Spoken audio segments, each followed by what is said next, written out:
Hello everyone. तो चलो, अभी लास्ट लेक्चर में ना मैंने क्या किया था कि बेसिक चीजें तुम लोगों को समझाई थी, राइट। अभी तुम्हारा जो सेकंड चैप्टर है, इंट्रोडक्शन टू लीनियर पॉलिनोमियल, इसमें हमने क्या देखा था पिछले लेक्चर में? डिग्री देखा था, राइट। उसके बाद कोएफिशिएंट क्या होते हैं, वेरिएबल क्या होते हैं, और उसके साथ साथ हमने टाइप्स भी देखे थे, राइट। इक्वेशन में उसमें on the basis of terms कौन से टाइप्स होते हैं, on the basis of power कौन से टाइप्स होते हैं, ये हमने क्या देखा था, लास्ट लेक्चर में देखा था। अभी इस लेक्चर में हम क्या करेंगे कि डायरेक्टली बुक उठाएंगे और स्टार्ट कर देंगे, ठीक है। अभी सबसे पहला क्वेश्चन आता है, सर ये चैप्टर हम क्यों सीख रहे हैं, है कि नहीं? ये चैप्टर हम क्यों सीख रहे हैं? तो चलो, उसके बारे में तुम्हारे बुक में ही डायरेक्टली दिया है, ठीक है। पहला जो पेज है तुम लोगों के बुक में, ठीक है, वो एप्लीकेशन बेस है, ठीक है। याद रखो, अभी इस ईयर में, ठीक है, इस ईयर में तुम लोगों को सारे के जितने भी क्वेश्चंस पढ़ने ना, सारे के सारे एप्लीकेशन बेस होंगे। मोस्ट ऑफ द क्वेश्चंस क्या होंगे, एप्लीकेशन बेस होंगे। मोस्ट ऑफ मैं बोल सकता हूँ कि 80% क्वेश्चन जो होंगे ना वो एप्लीकेशन बेस्ड होंगे, और जो 20% बचेंगे वो प्योरली मैथमेटिकल बेस्ड होंगे। अभी तुम लोगों की बुक में जो है ना, कंसेप्ट अच्छे से एक्सप्लेन नहीं किए मेरे को। जितना मैंने अब तक तुम लोगों का बुक पढ़ा है ना, उसमें से मेरे को समझ में आया कि कंसेप्ट अच्छे से एक्सप्लेन नहीं किए, डायरेक्टली कंसेप्ट को स्टार्ट कर दिया, ठीक है। फॉर एग्जांपल अभी ये क्वेश्चंस ले लेते हैं, ठीक है। अभी ये एप्लीकेशन बेस्ड क्वेश्चन है, तुम लोगों को डायरेक्टली दिया है, ठीक है। बच्चों को अभी कुछ कुछ समझ में नहीं आता, लेकिन टेंशन नहीं, मैं हूं ना, राइट। तो देखो, अभी पहला एग्जांपल क्या है, राजू गया एक शॉप में, Raju went to the shop, ठीक है। राजू शॉप में गया, राजू ने शॉप में जाके क्या किया, वहां पे देखा कि देखो, पेन्स का रेड डब्बा है और पेंसिल का ब्लू डब्बा है, राइट। अभी रेड डब्बे में कितने पेन्स है, रेड बॉक्स में कितने पेन्स है, एक दो तीन चार, चार पेन्स है, राइट। रेड बॉक्स जो है ना, रेड बॉक्स में चार पेन है, ठीक है। एक रेड बॉक्स में चार पेन, राइट। एक रेड बॉक्स में चार पेन। और एक ब्लू बॉक्स में कितने हैं, और एक ब्लू बॉक्स में कितने हैं, एक दो तीन चार पांच, पांच पेंसिल से, राइट। एक ब्लू बॉक्स में कितनी पेंसिल से, पांच पेंसिल से, राइट। एक ब्लू बॉक्स में पांच पेंसिल से। तो अगर मान लेते हैं, उन लोगों ने क्या मान लिया, यहाँ पे देखो, Raju went to the shop where there were sealed boxes of different colors on the sale, ठीक है, डिफरेंट कलर के बॉक्सेस हैं। The shop owner told him that the red boxes have four pens and blue boxes have five pencils each. Now if Raju bought X red boxes, अभी राजू ने क्या किया, X number of red boxes खरीदे। तो मुझे बताओ red pen कितने होंगे टोटल, बॉक्सेस तो हमने कितने खरीदे, X number of boxes, right. अभी मान लेते हैं X की जगह पे मैं क्या मान लेता हूँ, पांच मान लेता हूँ, क्या मान लेता हूँ, पांच मान लेता हूँ। अभी पांच रेड बॉक्सेस उसने क्या किए, बाय किए। तो मुझे बताओ अगर राजू ने पांच रेड बॉक्सेस बाय किए हैं तो टोटल पेन कितने हो जाएंगे। अभी देखो, एक बॉक्स में कितना है, चार पेन है, राइट। एक बॉक्स में अगर चार पेन है तो फाइव बॉक्स में कितने होंगे, राइट। ये हमें निकालना है अभी, ठीक है। फाइव बॉक्स में कितने होंगे ये निकालना है, कॉमन सेंस की बात है, इन दोनों को मल्टीप्लिकेशन करेंगे, इन दोनों का क्या करेंगे, मल्टीप्लिकेशन। तुम लोगों ने डायरेक्ट प्रोपोर्शन इनवर्स प्रोपोर्शन देखा होगा पिछले साल, right. Direct proportion inverse proportion, right. वैसे ही इसमें क्या करना है, हमें प्रोपोर्शन लगाना है, डायरेक्ट प्रोपोर्शन हम लगा सकते हैं, राइट। तो डायरेक्टली हम क्या करेंगे, पांच बॉक्स लिए तो चार पेन पर बॉक्स है, तो टोटल कितना बन जाएगा, 20 बन जाएगा। कितना बन जाएगा, 20। तो 20 पेन्स हो गए पांच बॉक्स में, 20 पेन हो गए कितने, पांच बॉक्स में। अभी उन लोगों ने क्या किया, राजू ने क्या किया है, x number of red boxes खरीदे, राइट। पांच की जगह पे क्या खरीदा, x number of red boxes. तो मुझे बताओ पेन की संख्या कितनी होंगी टोटल, 4x होंगी। 4 मल्टीप्लाई बाय एक्स, क्यों, क्योंकि एक बॉक्स में चार पेन है और एक्स नंबर ऑफ बॉक्सेस खरीदे, इसी वजह से 4 इंटू एक्स। जितने बॉक्स खरीदे उसको अगर हम एक बॉक्स में जितने पेन है उससे मल्टीप्लाई करेंगे तो टोटल मिलता है ना। तो फिर ये क्या बन जाएगा, 4x क्या बन जाएगा, टोटल पेन्स बन जाएगी, क्या बन जाएगी, टोटल पेन। उसके बाद देखो, and y blue boxes, y blue boxes same इसी की तरह देखो, वाई मल्टीप्लाई बाय कितना करेंगे, वाई मल्टीप्लाई बाय कितना करेंगे, फाइव, क्यों, फाइव पेंसिल है, राइट। एक ब्लू बॉक्स में फाइव पेंसिल है, इसी वजह से 5y, ये क्या बन जाएगा हमारा टोटल पेंसिल्स। ठीक है, टोटल क्या बन जाएगी, पेंसिल बन जाएगी। अभी देखो, और उसके बाद क्या, now he can quickly figure out total quantity of pens, right, ये क्विकली हम फिगर आउट कर सकते हैं, and pencils also. If he got 3 extra pens, अभी क्या मिला उसको, इसके साथ 3 एक्स्ट्रा पेन्स मिल गए, तो एक कांस्टेंट नंबर मिल गया, राइट, 3 पेन का कांस्टेंट नंबर हमें 3 बता दिया, right. How many pens and pencil did he get together, all together कितना मिला, ये हमें जानना है। देखो, ये टोटल नंबर ऑफ पेन से, ये टोटल नंबर ऑफ पेंसिल से, और ये 3 पेन एक्स्ट्रा है, तो इसको अगर एक साथ लिखे, इसको क्या करेंगे, इस एक साथ लिखेंगे तो क्या बन जाएगा, वो एक साथ लिखेंगे तो क्या बन जाएगा, देखो यहाँ पे मैं लिखता हूं, उसको अगर एक साथ लिखेंगे तो 4x प्लस 5y प्लस 3, ऐसा कुछ तो बन जाएगा, right. 4x plus 5y plus 3, ऐसा कुछ तो बन जाएगा। ये 3 थोड़ा सा डार्क कर लेता हूं मैं, ठीक है, चलेगा। 4x प्लस 5y प्लस 3, ये बन जाएगा, राइट। ये क्या बन जाएगा, total quantity of pen and pencil, ये क्या बन जाएगा, total quantity of pen and pencil.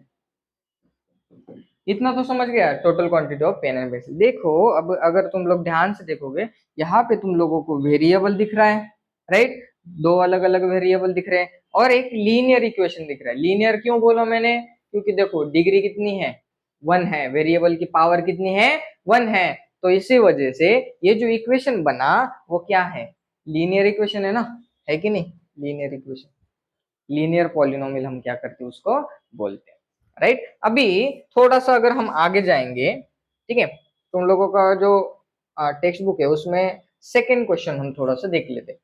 देखिए, अभी ये क्वेश्चन तुम लोगों का सेकेंड क्वेश्चन है, उसमें क्या दिया है, एक ग्राउंड दिख रहा है मेरे को, राइट, ग्राउंड दिख रहा है कि नहीं, मतलब बगीचा दिख रहा है शॉर्ट में, राइट। अभी ये जो गार्डन है, उस गार्डन में उन लोगों ने क्या बोला है कि एल उसकी लेंथ है और डब्ल्यू उसकी विड्थ है। अभी उल्टा दिया है उन लोगों ने, लेकिन ठीक है, फिर भी हम समझ लेते हैं, ठीक है, ऐसा कुछ तो डायग्राम उन लोगों ने दिया है, ठीक है। इसको उन लोगों ने एल बोला, इसको उन लोगों ने डब्ल्यू बोला, कोई फर्क पड़ेगा, नहीं पड़ेगा, हमको कुछ फर्क नहीं पड़ता, ठीक है। अभी मुझे बताओ, ये तो रेक्टेंगल है, रेक्टेंगल में अपोजिट साइड्स क्या होती है, इक्वल। तो उसी तरीके से अभी देखो, क्वेश्चन अगर रीड करना होगा पिछले पेज पे होगा वो, ठीक है, पिछले पेज पे होगा। हाँ, एग्जाम्पल 2 यहाँ पे लिखा हुआ है, rectangular garden of length L metres and width W metre has to be fence. देखो, उसको हमें क्या करना है, फेंस करना है, उस गार्डन को क्या करना है, फेंस। फेंस मतलब क्या करना है, कंपाउंड लगाना, ठीक है, सिंपल भाषा में क्या कहें, कंपाउंड लगाना है। तो कंपाउंड लगाने के लिए a wire fence is to be laid along the length. अभी देखो, वायर फेंस जो है हमें लेंथ के अलोंग लगानी है, मतलब जहां पे एल लिखा है वहां पे हमें क्या करना है, वायर फेंसिंग करनी है, वहां पे क्या करना है, वायर फेंसिंग करनी है। और उसकी कॉस्ट भी दी है 100 rupees per metre, 100 rupees per metre. और उसके बाद wooden fence is to be built along the width. अभी जो विड्थ है, इसमें जो विड्थ दी है ऐसी हॉरिजॉन्टल दी है, ठीक है, तो विड्थ जो है, विड्थ के अलोंग उन लोगों को क्या करना है, वुडन फेंसिंग करनी है। एक साइड में वायर फेंसिंग, एक साइड में वुडन फेंसिंग। तो वुडन फेंसिंग करने के लिए वुडन फेंसिंग का कॉस्ट कितना है, 80 रुपीज पर मीटर। पर मीटर के कितने हैं, 80 रुपीज, मतलब 1 मीटर का 80 रुपीज। तो उसके साथ साथ special seeds have to be sown throughout the garden which will cost 50 per square metre. अभी गार्डन जो है, गार्डन का टोटल एरिया समथिंग होगा कुछ तो एल इंटू डब्ल्यू होगा, क्यों, लेंथ है और विड्थ है, एल इंटू डब्ल्यू क्या हो जाएगा, टोटल एरिया। अभी टोटल एरिया में हमें क्या करना है, 50 rupees per metre square, per metre square के कितने देने हैं, 50। तो एल इंटू डब्ल्यू मतलब एल डब्ल्यू मीटर स्क्वायर के कितने होंगे, 50 into L W, right. 1 metre के 50 रुपीज है, 1 मीटर स्क्वायर के 50 रुपीज है, तो LW मीटर स्क्वायर के कितने होंगे, LW metre square into 50, right, common sense है। तो उसी की तरह हम क्या करेंगे, यहाँ पे लिख लेंगे, ठीक है। तो चलो लिख लेते हैं। अभी देखो, लेंथ के अलावा हमें क्या करना है, वायर फेंसिंग करनी है। क्या करना है लेंथ के अलावा, वायर फेंसिंग, और वायर फेंसिंग की कॉस्ट कितनी है, 100 रुपीज। तो चलो यहाँ पे 2 टाइम्स L है, क्यों, क्योंकि ये रेक्टेंगल है ना, ये और ये L ही हो जाएगा। तो 2L ले लेता हूँ मैं डायरेक्टली, क्या लेता हूँ, 2L ले लेता हूँ। अभी 2L तो टोटल लेंथ हो गई हमारी फेंस की, राइट, और उसकी कॉस्ट भी दी है हमको, कॉस्ट कितनी है, 100 रुपीज पर मीटर ना। तो 2L मीटर इंटू 1 मीटर की जितनी कॉस्ट है वो क्या बन जाएगा, ये क्या बन जाएगा, total cost, cost of wire fencing, ठीक है। ये वायर फेंसिंग की कॉस्ट बन जाएगी। वैसे ही वुडन फेंसिंग की कैसे होगी, देखो ये W है, ये W है, तो 2W मल्टीप्लाई बाय कितना करेंगे, 80 रुपीज, क्यों, क्योंकि वुडन फेंसिंग की कॉस्ट 80 रुपीज पर मीटर है, और इतना अगर मीटर हमारे पास है 2W मीटर, तो हमारी ये टोटल क्या बन जाएगी, total cost of wooden fencing, wooden fencing, ठीक है, वुडन फेंसिंग की उतनी टोटल कॉस्ट बन जाएगी, ठीक है। अभी थोड़ा सा हम अगर ध्यान दें, ठीक है, तो उन लोगों ने बोला है कि इसका जो एरिया है, ये एरिया, इसके अंदर हमें क्या करना है, special type of seeds show करने, मतलब वहां पे लॉन बनाना है उनको, ठीक है। और 50 metre square, sorry 50 rupees per metre square है, कितना है, 50 रुपीज पर मीटर स्क्वायर उसका कॉस्ट है उस सीड्स का। तो सबसे पहले हम क्या करेंगे, इसका एरिया मुझे बताओ, रेक्टेंगल का एरिया क्या होता है, एरिया क्या होता है, area length into width, right. अभी यहाँ पे विड्थ दी है तो विड्थ लिख लूंगा मैं, LW, है कि नहीं, ये एरिया हो गया। और ये अगर टोटल एरिया है तो वो मीटर स्क्वायर में ही आएगा, क्यों, क्योंकि उन लोगों ने ये W मीटर्स और L मीटर्स में दिया है, तो ये क्या बन जाएगा, मीटर स्क्वायर, इतना तो एरिया बन गया। और पर मीटर स्क्वायर की तो हमें कॉस्ट पता है, कॉस्ट ऑफ सोइंग सीड्स, कितना बन जाएगा फिर, 50 मल्टीप्लाई बाई ये टोटल जो एरिया है LW, है कि नहीं। अभी उन लोगों ने बोला कि टोटल कॉस्ट क्या बनेगी, पूरा जितना भी फेंसिंग का है, सीड सोइंग का है, तो टोटल कॉस्ट कितना बनेगा ये पूछा है। तो इन लोगों को क्या करेंगे, हम ऐड कर देंगे। देखो अभी मुझे बताओ, 2 × 100 कितना होगा, 100L हो जाएगा।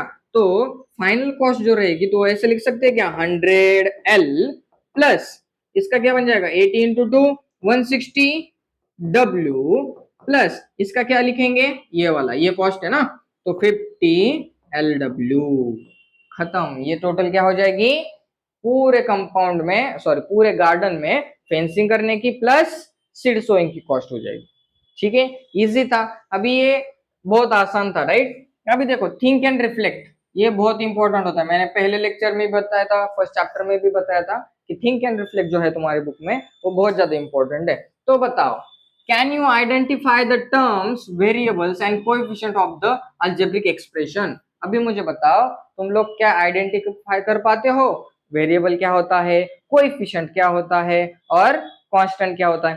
तो मुझे बताओ यहाँ पे वेरिएबल है क्या, हाँ वेरिएबल है। तो देखो L क्या है हमारा, वेरिएबल है, W क्या है हमारा, वेरिएबल है, यहाँ पे भी W और L वेरिएबल है। तो वेरिएबल तो हमें पता है। अभी हमने पूछा कि कोएफिशिएंट कौन से हैं, कोएफिशिएंट कॉमन सेंसर, अभी यहाँ पे दो दो अलग अलग वेरिएबल है, तो अलग अलग वेरिएबल के अलग अलग कोएफिशिएंट, ठीक है। अगर मैंने पूछा कि कोएफिशिएंट ऑफ L, तो क्या लूंगा मैं यहाँ पे, 100 लूंगा। कोएफिशिएंट ऑफ, सॉरी यहाँ पे 200 आना चाहिए ना, ये 200 आना चाहिए।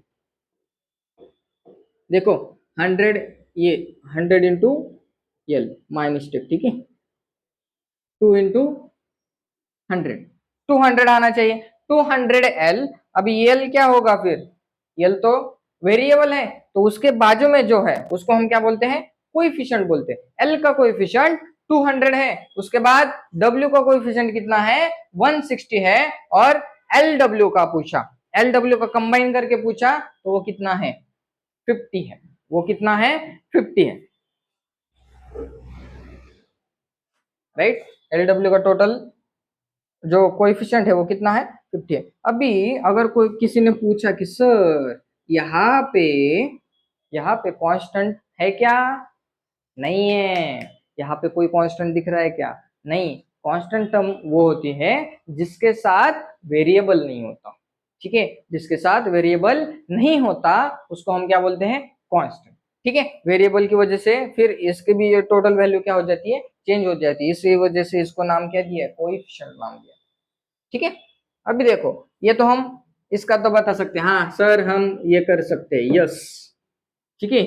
इसका आंसर तो यस है सर हमारा। उसके बाद how is it different from the algebraic expression in example 1। अभी एग्जांपल 1 जो बताया है उसमें वो अलजेब्रिक एक्सप्रेशन से अलग है क्या, ऐसा कुछ पूछा है।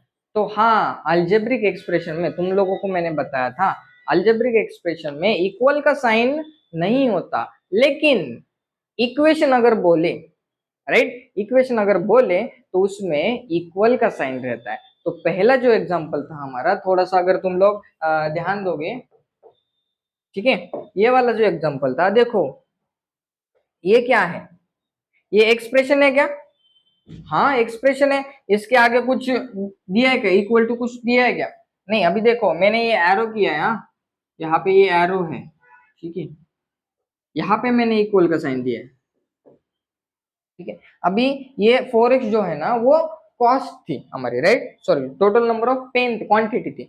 यहाँ पे भी वैसे ही है, क्वांटिटी है, ये टोटल क्या है, क्वांटिटी, लेकिन वो कितनी है हमें पता है क्या, नहीं है। एग्जैक्ट काउंट हमें पता नहीं है। अगर वो काउंट पता तो इक्वल टू में वो काउंट लिखता है कि नहीं। अभी यहाँ पे उतना काउंट लिखा है क्या, नहीं, ये वर्ड्स में लिखा है, राइट। तो ये क्या बन जाएगा हमारा, ये क्या बन जाएगा, ये अलजेब्रिक एक्सप्रेशन बन जाएगा। क्या बन जाएगा, अलजेब्रिक एक्सप्रेशन बन जाएगा, ठीक है। अभी यहाँ पे आते फिर से, ठीक है। अभी देखो एग्जाम्पल नंबर 3 जो है, एग्जाम्पल नंबर तुम लोग खुद से ट्राई कर सकते हो, ठीक है, खुद से ट्राई करो, ट्राई, ठीक है। अगर तुम लोग ट्राई करोगे तो तुम लोगों का आएगा, अच्छे से पढ़ो, यहाँ पे सॉल्यूशन भी दिया हुआ है, ठीक है, इसका सॉल्यूशन दिया हुआ रहता है, सॉल्व एग्जाम्पल है ना। तो अभी हम क्या करते हैं कि अभी हम स्टार्ट करेंगे पहला वाला एक्सरसाइज, हम क्या करेंगे, पहला वाला एक्सरसाइज स्टार्ट कर देंगे, ओके। तो फर्स्ट वाला एक्सरसाइज जो रहेगा ना, देखो इसके आगे ये जो पीछे वाला ना, ये तुम लोगों को मैंने पहले से पढ़ाया है, क्यूबिक पॉलिनोमियल क्या होता है, क्वाड्रेटिक क्या होता है, लीनियर क्या होता है, पढ़ा है ना। क्यूबिक में डिग्री कितनी होती है, 3, देखो यहाँ पे लिखा हुआ है। क्वाड्रेटिक में 2 होती है, लीनियर में 1 होती है, और कांस्टेंट पॉलिनोमियल ये मैंने तुमको नहीं पढ़ाया, ठीक है। कांस्टेंट पॉलिनोमियल क्या होता है, जिसमें डिग्री 0 होती है, डिग्री क्या रहती है, 0। तो अगर मैंने एक नंबर लिखा 9 फॉर एग्जांपल, अभी इसको हम क्या बोलेंगे फिर, इसको हम कांस्टेंट भी बोल सकते हैं या फिर कांस्टेंट पॉलिनोमियल भी बोल सकते हैं, ठीक है, नाम में ही है कांस्टेंट पॉलिनोमियल, है कि नहीं। इसमें अभी सर बोले कि सर यहाँ पे तो वेरिएबल नहीं है, सर यहाँ पे वेरिएबल नहीं है, तो फिर ला सकते हैं, क्यों नहीं ला सकते, देखो 9 इंटू एक्स रेस टू 0, ऐसे लिख सकते हैं ना इसको, हाँ लिख सकते हैं सर, एक्स रेस टू 0 तो 1 होता है, right. 9 into x raise to 0 क्या बन जाएगा, फिर 9 ही तो बन जाएगा, राइट। तो इसको ऐसे हम लिख सकते हैं 9 इंटू एक्स रेस टू 0। तो देखो डिग्री कितनी है, 0 है, तो इसी वजह से यहाँ पे भी लिखा है डिग्री 0 अगर होगी तो उसको क्या कहलाया जाएगा, कांस्टेंट पॉलिनोमियल कहलाया जाएगा, ठीक है। अभी हम क्या करेंगे, एक्सरसाइज स्टार्ट करते हैं, ठीक है। अभी देखो पहला क्वेश्चन जो है, थोड़ा सा इसको बड़ा कर दूं, थोड़ा सा इसको मैं क्या करता हूँ, बड़ा करता हूँ। अरे ये बड़ा नहीं हो रहा, बड़ा ही नहीं हो रहा, ये क्या गलत बात है, ये तो गलत बात है, थोड़ा सा बड़ा करना चाहिए था, यहाँ से बड़ा हो रहा है, हाँ हो रहा है यार, हो गया हो गया, राइट, ये बड़ा हो गया। अभी तुम लोगों को अच्छे से दिखेगा भी, right. Find the degree of the following polynomial, हमें क्या करना है, degree of the following polynomial find करनी है, ठीक है। मुझे बताओ यहाँ पे डिग्री क्या होगी, यहाँ पे डिग्री क्या होगी, देखो हाईएस्ट पावर 2 है, थोड़ा सा बड़ा ही लिखो क्या उसको, थोड़ा सा बड़ा ही लिखता हूँ, हाँ। तो इस इक्वेशन में तुम लोग अगर देखोगे वेरिएबल का पावर देखना पड़ेगा, राइट। डिग्री पूछा है तो क्या देखते हैं हम, वेरिएबल का पावर। देखो x का पावर यहाँ पे 2 है, यहाँ पे कुछ नहीं मतलब 1, जिसका कुछ कोई नहीं होता उसका 1 होता है। तो हाईएस्ट कौन है, हाईएस्ट कौन है, ये वाला। तो हाईएस्ट जो होता है उसको ही हम क्या बोलते हैं, डिग्री बोलते हैं। डिग्री कितनी है इसकी, फिर इसकी डिग्री कितनी है, 2 है। इसकी डिग्री कितनी हो गई, 2। अभी नीचे वाला ये दूसरा वाला एग्जांपल देखो, यहाँ पे y3 है, यहाँ पे कितना है y कुछ नहीं मतलब 1, y3, मग डिग्री कितनी हो गई, 3, खत्म। उसके बाद यहाँ पे देखो, अभी अभी एग्जांपल देखा कर 9 था, यहाँ पे माइनस दिया है साइन, राइट। तो -9, तो ये कांस्टेंट पॉलिनोमियल, तो डिग्री कितनी, कांस्टेंट पॉलिनोमियल की डिग्री कितनी होती है, 0। डिग्री कितनी हो गई, 0। इसको मैं directly d is equal to लिखूं, थोड़ा सा इजी समझेगा, right. Degree is equal to 0। अभी इस वाले एग्जांपल में, इस वाले एग्जांपल में जरा ध्यान से देखो, यहाँ पे एक ही वेरिएबल है, एक ही वेरिएबल की पावर 1 है, तो डिग्री कितना हो गया, 1, खत्म। इजी था बहुत, बस डिग्री पहचानना था, पावर देखना था। हाईएस्ट पावर कौन है, वही जो डिग्री होता है, राइट। अभी यहाँ पे देखते हैं question number 2, right the polynomials of the degree 1, 2 and 3। अभी इसका जो आंसर है हर एक का अलग अलग आ सकता है, हर एक स्टूडेंट का आंसर अलग अलग आ सकता है। अभी मैंने मान लिया मुझे डिग्री 1 का लिखना है, मैंने लिख लिया 2x हो गया डिग्री 1 का। अभी कुछ बच्चे लेंगे 2x+3 लिखूंगा सर मैं, चलेगा, कोई दिक्कत नहीं। अभी डिग्री 2 का, डिग्री 2 का क्या होगा, चलो ये लाइन बाय लाइन देखिए। 1 डिग्री का, ये 2 डिग्री का लिखता हूं मैं, 2x² लिख दिया मैंने। अभी कुछ बच्चे बोलेंगे सर मेरे को 9 लिखना है, लिखो। मुझे 9x लिखना है, लिखो। उसके बाद 3 डिग्री का, सर मुझे लिखना है 3x, चलेगा सर, हाँ चलेगा, क्यों नहीं चलेगा। मुझे लिखना है सर 10, क्यों, या फिर 100x, हाँ चलेगा, कोई दिक्कत नहीं। डिग्री क्या हो गई, 3 हो गई। अरे तुम्हारे हिसाब से इस क्वेश्चन का आंसर तुम लोग तुम्हारे हिसाब से दे सकते हो, ठीक है। तुम्हारा जितना भी मन करे उतना बड़ा नंबर दे दो, कोई दिक्कत नहीं। हर एक का क्वेश्चन में इसका आंसर अलग आएगा, ठीक है। और ऐसे बहुत सारे क्वेश्चन तुम लोगों को मिलेंगे, इस वजह से तुम लोगों को कॉपी करना थोड़ा सा मुश्किल होगा, है कि नहीं। तुम लोगों का अगर कंसेप्ट अच्छे से समझ में आया होगा तो बाजू वाले की कॉपी करने की जरूरत नहीं पड़ेगी, ठीक है। इस वजह से कंसेप्ट के ऊपर ध्यान दो, ठीक है। कंसेप्ट के ऊपर अगर अच्छे से ध्यान दोगे तो ये बहुत चिंदी चैप्टर है, ठीक है, राइट। डिग्री बताया था, डिग्री तो समझ में आ गया होगा, राइट। अगर नहीं समझा है तो फिर से मैं लेक्चर उसके ऊपर अलग से रिकॉर्ड करूंगा, थोड़े से अलग अलग मेथड यूज करके, ठीक है। अगर नहीं समझा है तो, अगर नहीं समझा होगा तो वैसे कमेंट में बता दो, मैं तुम लोगों को क्या करूंगा, अलग से एक इसके ऊपर लेक्चर बना के भेज दूंगा, ठीक है। अभी देखो, उसमें हमने डिग्री का कंसेप्ट देखा था, डिग्री के ऊपर देखो इतने इतने सारे क्वेश्चंस बन गए। अभी थर्ड क्वेश्चन में क्या पूछा है, what are the coefficients of, किसके किसके, ये टर्म्स के वाइज होते हैं, ठीक है। टर्म वाइज अलग अलग कोएफिशिएंट होगा। x² का कोएफिशिएंट देखना है और x³ का भी देखना है इन द पॉलिनोमियल।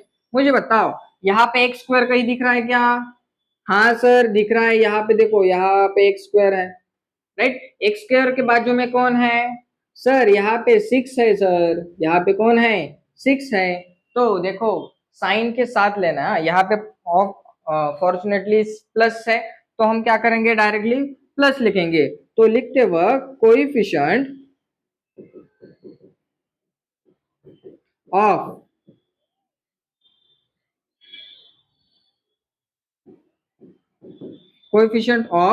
x² का कोएफिशिएंट कौन है, +6 है, तो 6 डायरेक्टली लिख दो, ठीक है। उसके बाद x³ का भी बताना है। x³ कहाँ है सर, यहाँ है, देखो यहाँ पे है कि नहीं। अभी इसका बाजू में कौन है, -3 है, -3 है तो -3 ही लिखना पड़ेगा। कोएफिशिएंट, ठीक है, कोएफिशिएंट ऑफ किसका, x³ का कोएफिशिएंट कौन है, -3 है, खत्म। कोएफिशिएंट मतलब जो वेरिएबल हमें पूछा है उसके बाजू में जो नंबर दिख रहा है उसको डायरेक्टली लिख दो, खत्म। देखो x³ उसके बाजू में कोई कौन था, -3 था, लिख लिया। बाजू में मतलब कौन, मल्टीप्लीकेशन वाला, बाजू में मतलब मल्टीप्लीकेशन वाला लिखना है। नहीं तो सर ऐसा बोलोगे, सर सर ये देखो, ये 2 + x³, सर एक्स क्यूब के बाजू में 2 दिख रहा है ना सर, नहीं ऐसा नहीं होता, ठीक है। ये कोएफिशिएंट नहीं है। कोएफिशिएंट कौन होता है? जो हमारे वेरिएबल को मल्टीप्लिकेशन में होता है वो हमारा कोएफिशिएंट होता है, ठीक है। एडिशन और सब्ट्रैक्शन में होगा तो वो हमारा कोएफिशिएंट नहीं रहेगा। समझ में आ गया? वेरिएबल को जो मल्टीप्लिकेशन में है उसको हम क्या बोलते हैं? कोएफिशिएंट, ठीक है। तो यहाँ पर भी वही सीन था, एक्स क्यूब में, एक्स क्यूब के बाजू में माइनस से उसको मल्टीप्लाई में था ना, तो इसी वजह से माइनस लिख दिया। एक्स स्क्वायर में 6 मल्टीप्लाई था तो 6 लिख दिया, ठीक है। इसको ही कोएफिशिएंट बोलते। इजी था, इजी था, राइट। अभी नेक्स्ट देखते हैं हम। नेक्स्ट क्या है? 4th नंबर का क्वेश्चन, थोड़ा सा बड़ा करेंगे इसको। अरे देवा, नीचे आओ, नीचे आओ। हाँ चलो, दिख रहा है अच्छे से? शायद दिख रहा होगा। अभी मेरे सामने तो कोई नहीं है तो मैं अभी बड़बड़ा रहा हूँ इसे, ठीक है। What is the coefficient of z in the polynomial? अभी वही वैसा ही क्वेश्चन पूछा है फिर से। z, सर यहाँ पे z क्यूब है सर, यहाँ पे z स्क्वायर है सर, z तो कहीं अकेला दिख नहीं रहा। z की पावर 1 है ना, देखो यहाँ पे z की पावर 1 है, तो z की पावर 1 वाले का कोएफिशिएंट लिखना है। अभी यहाँ सर z तो है ही नहीं, z क्यूब है, z स्क्वायर है, लेकिन z है क्या? नहीं है। तो z है ही नहीं तो उसका कोएफिशिएंट भी नहीं है, तो डायरेक्टली लिख देना है कोएफिशिएंट ऑफ z। क्या? कोएफिशिएंट ऑफ z क्या होगा? Is 0। Coefficient of z is 0। खत्म। What is the constant term of the polynomial? अभी इसमें क्या पूछा है? कांस्टेंट टर्म पूछा है। क्या पूछा है? Constant term. देखो यहाँ पे एक्स क्यूब है तो ये वाला तो नहीं रहेगा, यहाँ पे एक्स स्क्वायर है तो ये वाला भी नहीं रहेगा, यहाँ पे एक्स है तो ये वाला भी नहीं रहेगा। हाँ, यहाँ पे एक्स कहीं नहीं दिख रहा तो ये वाला हमारा क्या बन जाएगा? Constant term. तो मैं डायरेक्टली लिख सकता हूँ कांस्टेंट टर्म, टर्म इन, वो इक्वेशन भी लिख लो थोड़ा सा इज्जत देने के लिए। 9x cube plus 5x square minus 8x minus 10 is -10। Sir ये कुछ समझा नहीं सर, इज -10। अरे सर देखो ये जो है ना, इसके आगे मैं क्या कर रहा हूँ? कांस्टेंट टर्म जो है हमारे, सर माइनस के साथ लेना है क्या? हाँ माइनस के साथ लेना है। कांस्टेंट टर्म हमें क्या करनी है? माइनस के साथ लेनी है, ठीक है। तो लिख दिया -10 हमारा क्या है? कांस्टेंट। इजी, बहुत इजी था। तो देखो ऐसे देखते देखते हमारा फर्स्ट एक्सरसाइज खत्म हो गया, देखते देखते फर्स्ट एक्सरसाइज खत्म हो गया। मैं हर लेक्चर में बताता हूँ कि पेन और कॉपी लेके बैठो। कॉपी मतलब पीने वाली कॉफी नहीं, ठीक है। नोटबुक लेके बैठो और जो जो मैं पढ़ा रहा हूँ सबसे पहले तो अच्छे से ध्यान से सुनो, ठीक है। कंसेप्ट अगर एक बार क्लियर हो गया ना तो बार बार वीडियो देखने की जरूरत नहीं पड़ेगी, ठीक है। लेकिन अगर तुम लोगों को कंसेप्ट नहीं क्लियर होते तो तुम फिर से वही वही वीडियो देख के बोर हो जाओगे, ठीक है। अगर तुम लोगों को इंटरेस्टिंगली पढ़ाई करनी है तो सबसे पहले वाले लेक्चर में अच्छे से ध्यान दो, ठीक है। फिर अच्छे से अगर ध्यान दोगे तो बार बार वीडियो देखने की जरूरत नहीं पड़ेगी और बार बार बोर नहीं होगे तुम, ठीक है। पढ़ाई तुम लोगों को इंटरेस्टिंग लगेगी अगर पहले लेक्चर में अच्छे से तुम लोगों ने कंसेप्ट समझ लिया, ठीक है। पहला जो लेक्चर होता है ना हर एक चैप्टर का, वो बहुत ज्यादा इंपॉर्टेंट होता है, उसमें सारे इंट्रोडक्शन होता है, ठीक है। तो कहीं पे भी तुम लेक्चर अटेंड कर रहे हो, ऑफलाइन कर रहे हो या फिर ऑनलाइन कर रहे हो, तो याद रखो कि तुम्हें फर्स्ट लेक्चर कभी भी मिस नहीं करना है। पहले कौन सा भी चैप्टर हो उसका फर्स्ट लेक्चर कभी भी मिस नहीं करना है। अगर फर्स्ट लेक्चर मिस हो गया तो फिर तुम लोग को क्या करना पड़ता है?